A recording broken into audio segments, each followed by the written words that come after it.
കെട്ടിടത്തിൽ തീപിടുത്തമുണ്ടായതിനു ശേഷം ഒരുപാട് ദിവസം കടകളെല്ലാം അടച്ചിട്ടിരിക്കുകയായിരുന്നു. ഇന്ന് ആ കടകളെല്ലാം തുറന്ന് പ്രവർത്തിക്കാൻ പോവുകയാണ്. ഈ തീപിടുത്തമുണ്ടായ കെട്ടിടത്തിന്റെ താഴെ നിലയിലെ കടകളാണ് ഇന്ന് തുറന്നു പ്രവർത്തിക്കുന്നത്. ഇന്ന് രാവിലെ തന്നെ കടകളിലെ ജീവനക്കാരൊക്കെ എത്തി കടകൾ വൃത്തിയാക്കുന്ന ജോലികളൊക്കെ ആരംഭിച്ചിട്ടുണ്ട്. കാരണം വലിയ രീതിയിൽ ഇതിൽ അഴുക്കായിരുന്നു ഇവിടെ ഉണ്ടായിരുന്നത്. ഒട്ടും അങ്ങോട്ടേക്ക് കയറാൻ പറ്റാത്ത അവസ്ഥയായിരുന്നു. അതുകൊണ്ട് ഇപ്പം ലോട്ടറി കടകളടക്കം സജീവമായി വരികയാണ്. കുറേ ദിവസം കടകൾ തുറക്കാത്തതായിരുന്നു. എന്താണ് ഇപ്പം ഇന്ന് തുറക്കണോ? തുറക്കണം, തുറന്നാലും റെഡിയാവും. ദിവസം പൂട്ടി ഒരാഴ്ച പൂട്ടിയിട്ടുണ്ട്. പക്ഷെ ഇന്നെ തുറന്നാൽ കച്ചവടം ഉണ്ടാവും. അത് ഇവിടെ ഫുള്ള് വെള്ളം, ഈ കയറൊക്കെ ഒഴിവാക്കണം. അപ്പം തന്നെ ഇവിടെ ആൾക്കാർ കയറും.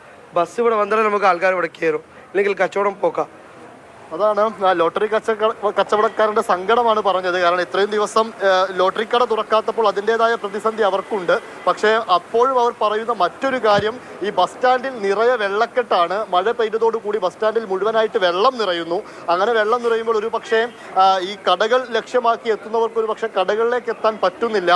അങ്ങനെയുള്ളൊരു പ്രതിസന്ധി കൂടെ നിലനിൽക്കുന്നുണ്ട്. ഇപ്പോൾ കട തുറക്കുകയാണ്. എൻ്റെ സാധനങ്ങളൊക്കെ മാറ്റി പുതിയ സാധനങ്ങൾ വെച്ചോ? എന്താ അപ്പം മെല്ലെ ഇങ്ങനെ ഓപ്പൺ ആക്കി നോക്കിയതാണ്.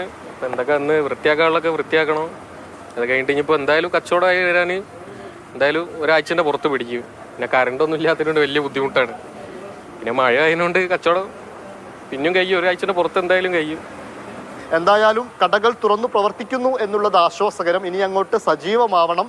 കുറെ കൂടെ ആളുകൾ കടയിലെത്തി വീണ്ടും സജീവമായാൽ മാത്രമേ അവർക്ക് പഴയ ജീവിതത്തിലേക്ക് തിരിച്ചെത്താൻ സാധിക്കുകയുള്ളൂ. പക്ഷേ അപ്പോഴും നിൽക്കുന്ന മറ്റൊരു കാര്യം, ഈ കടകളുടെ മുകൾ നിലയിൽ, അതായത് പൂർണ്ണമായിട്ടും കത്തിപ്പോയ മുകൾ നിലയിലെ കടകൾക്ക് പൂർണ്ണമായും ഇപ്പോൾ തുറക്കാൻ പറ്റിയിട്ടില്ല. അവരുടെ കാര്യം ആശങ്കയിൽ തന്നെയാണ്. അവിടെ പുതുക്കി പണിതോ അതല്ലെങ്കിൽ അവിടെ പൂർണ്ണമായിട്ടും സുരക്ഷയൊരുക്കിയാൽ മാത്രമേ അവിടെ മുകൾ നിലയിലെ കടകൾക്ക് തുറന്ന് പ്രവർത്തിക്കാനാവൂ. കോർപ്പറേഷൻ അത്തരം കാര്യങ്ങളിൽ കൂടെ കൂടുതൽ ശ്രദ്ധ പുലർത്തി എത്രയും പെട്ടെന്ന് അവരുടെ കാര്യവും പരിഹരിക്കണമെന്നാണ് ഇവരെല്ലാം പറയുന്നത്.